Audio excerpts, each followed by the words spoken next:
정기국회가 초반부터 험로를 걷고 있는 가운데 이번 주 역시 곳곳에서 여야의 치열한 대치가 이어질 전망입니다.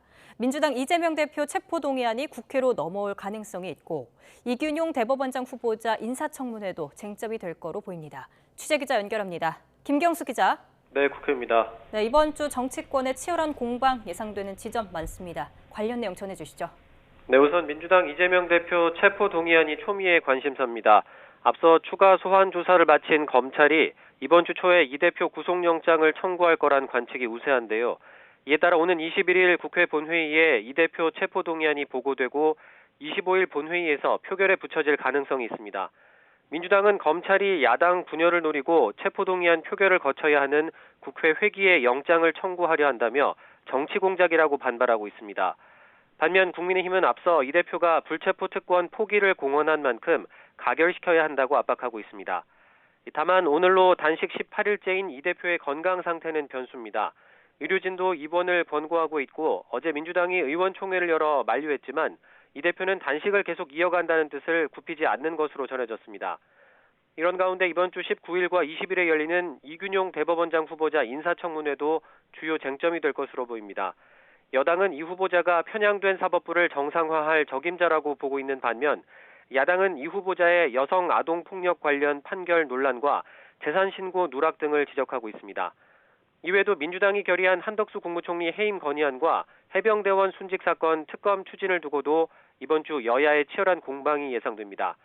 문재인 정부 시절 통계 조작이 있었다는 감사원 발표와 관련해서도 김기현 국민의힘 대표가 문재인 전 대통령이 진실을 밝혀야 한다고 주장하고 있어 또 다른 쟁점 사안으로 떠오르고 있습니다.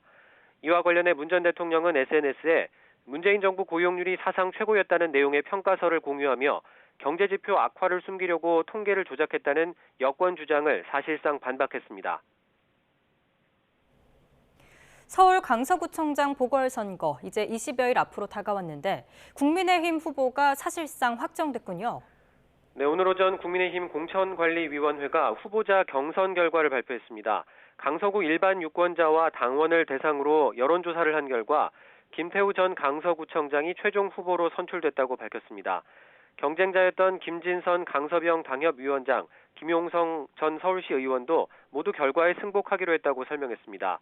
대진표가 큰 이변 없이 정해진 가운데 여야 신경전은 벌써 가열되고 있습니다. 김 후보는 민주당 소속 구청장이 구정을 맡았던 지난 16년 동안 구도심 발전이 정체됐는데 자신이 개선하겠다며 재도전 의지를 다졌습니다. 앞서 민주당이 전략 공천한 경찰청 차장 출신 진교훈 후보 측은 김태우 후보 선출은 윤석열 정권 몰락의 신호탄이 될 거라고 날을 세웠습니다. 또 이번 선거는 김 후보 때문에 수십억 혈세를 쓰게 된 건데 김 후보가 사과도 않는다고 비난했습니다. 민주당은 오세훈 서울시장과 윤석열 정권 인사들이 갑자기 김 후보와 함께 강서구 관련 일정을 소화하는 등 선거에 영향을 미치려 한다고 비판하기도 했습니다. 이번 보궐선거는 기초단체장 1명을 뽑는 선거지만 내년 총선 전 수도권 민심을 엿볼 유일한 선거라 여야 모두 사활을 거는 분위기입니다. 지금까지 국회에서 전해드렸습니다.